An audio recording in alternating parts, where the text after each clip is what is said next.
Presiden ketiga B.J. Habibie selama hidupnya menorehkan prestasi di bidang teknologi terutama penerbangan. Bahkan ia adalah sosok di balik terbangnya pesawat pertama hasil karya anak bangsa. Bagaimana cara menghentikan sebuah negara yang sedang bersiap untuk menguasai langit dunia? Jawabannya cukup dengan selembar kertas dan goresan tinta sebuah perjanjian hutang.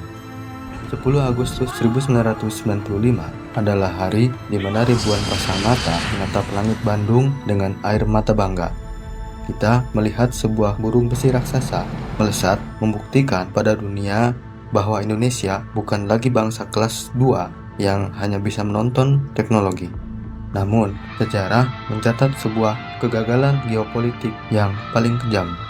Pesawat ini tidak jatuh karena kegagalan mesin. Ia tidak hancur karena kesalahan pilot. Ia dipaksa mati, dipreteli, dan diturunkan secara paksa dari langit oleh kepatuhan kita pada perintah dari seberang samudera. Kita sedang bicara tentang N250 Gatot-Kaca, sebuah mahakarya yang membuat raksasa penerbangan dunia gemetar ketakutan di kursi mereka. Ini bukan sekadar cerita tentang proyek gagal yang kekurangan dana. Ini adalah tragedi tentang bagaimana sebuah bangsa dipaksa untuk memotong sayapnya sendiri, mengubur impian terbesarnya di dalam sebuah museum. N250 lahir dari sebuah visi yang sering dianggap gila pada masanya oleh seorang jenius, Baharudin Yusuf Habibie. Beliau sadar, sebagai negara kepulauan terbesar di dunia, Indonesia tidak bisa disatukan hanya dengan kapal laut yang lambat. Kita butuh jembatan udara, dan jembatan itu harus dibuat oleh tangan anak bangsa sendiri. Di bawah atap IPTN di Bandung, ribuan pemuda cerdas yang disekolahkan di seluruh penjuru dunia pulang membawa satu keyakinan: kita mampu mandiri.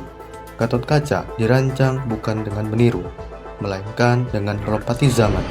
Saat pabrikan besar di dunia masih menggunakan metode gambar manual untuk pesawat sekelasnya, N250 sudah didesain sepenuhnya menggunakan sistem komputer terintegrasi yang sangat maju di era 90-an. Kehebatan utama pesawat ini adalah pada sistem saraf elektronik. N250 adalah pesawat turboprop pertama di dunia yang menerapkan teknologi subsonic fly-by-wire. Artinya, setiap pergerakan sayap tidak lagi ditarik oleh kabel baja mekanis yang berat, melainkan dikendalikan oleh sistem digital yang super cepat dan presisi. Pesawat ini menjadi sangat ringan, luar biasa hemat bahan bakar, dan memiliki stabilitas yang tak tertandingi. Sebelum prototipenya selesai dibuat, ratusan maskapai dari berbagai negara sudah mengantri untuk membeli. Indonesia sudah berada di gerbang emas untuk menjadi negara industri maju. Namun, tepat di atas awan kebanggaan itu, sebuah badai besar sedang bersiap untuk menggulung mimpi kita. Mari kita bedah sisi sainsnya. Di titik di mana sebuah kecanggihan ekstrim menyimpan risiko yang sangat besar, teknologi fly-by-wire adalah sebuah lompatan yang revolusioner. Namun, ia adalah pedang bermata dua. Pada pesawat tua, jika seluruh sistem listrik mati, pilot masih bisa menggunakan otot mereka untuk menarik tuas mekanis guna mengendalikan arah terbang. Namun, pada N250, jika sistem komputer mengalami kegagalan total atau terjadi kesalahan logika algoritma di udara, pesawat ini seketika akan kehilangan kemudinya dan menjadi bongkahan besi yang jatuh bebas. Inilah horror sains yang harus dipecahkan oleh para insinyur IPTN. Mereka harus memastikan sistem komputer ini memiliki cadangan berlapis yang tidak boleh salah barang 1 milidetik pun. Tantangannya bukan hanya melawan hukum gravitasi, melainkan melawan waktu dan biaya. Dalam sains industri penerbangan, presisi yang sempurna membutuhkan dana riset yang sangat masif. Setiap sertifikasi internasional yang dilalui menuntut jutaan dolar. Hukum manufaktur yang sangat kejam.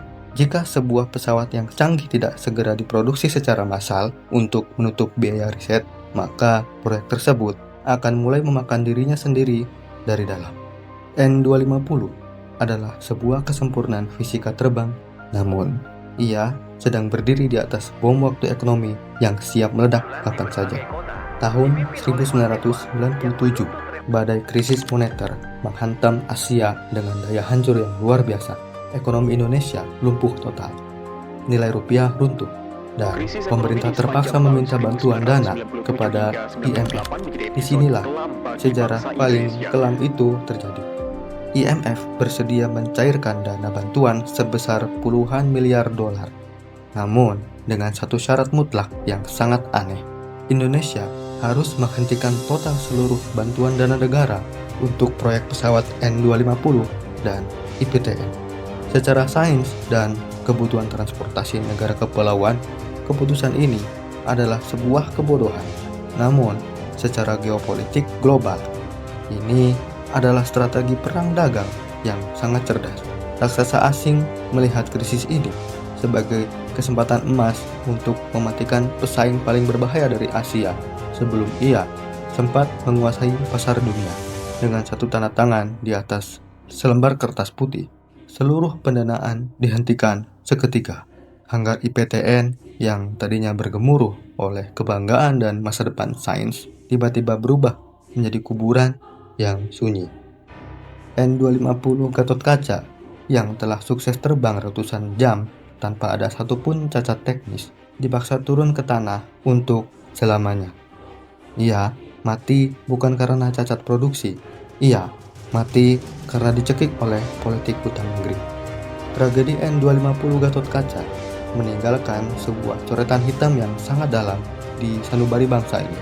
Di tahun 2020, kita dipaksa menyaksikan pemandangan yang menyayat hati. Badan pesawat kebanggaan kita dibreteli, sayapnya dilepas, diletakkan di atas truk tronton, dan dibawa lewat jalan tol menuju museum. Burung besi yang dirancang untuk membelah awan di seluruh dunia akhirnya harus berakhir menjadi tontonan statis yang berdebu di sudut ruangan. N250 mengajarkan kita sebuah pelajaran yang sangat mahal dan dingin tentang arti sebuah kedaulatan. Kita belajar bahwa untuk menjadi bangsa yang besar, memiliki otak yang jenius dan teknologi yang canggih saja tidak akan pernah cukup jika kita tidak memiliki kemandirian politik untuk menjaganya. Kita hari ini dengan bangga membeli tiket dan menaiki pesawat buatan luar negeri, melintasi langit Nusantara kita sendiri, sambil perlahan melupakan bahwa kita pernah memiliki raksasa yang jauh lebih cerdas dari apa yang kita naiki hari ini. Menurut kalian, mungkinkah Indonesia akan memiliki keberanian dan teknologi yang sama untuk kembali membangun sayapnya di masa depan? Ataukah kita sudah nyaman menjadi penonton dan pembeli di langit kita sendiri?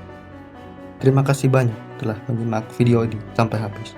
Ingatlah, sebuah bangsa yang besar adalah bangsa yang menolak membiarkan mimpinya mati di tangan keputusan orang lain. Sampai jumpa di konten berikutnya.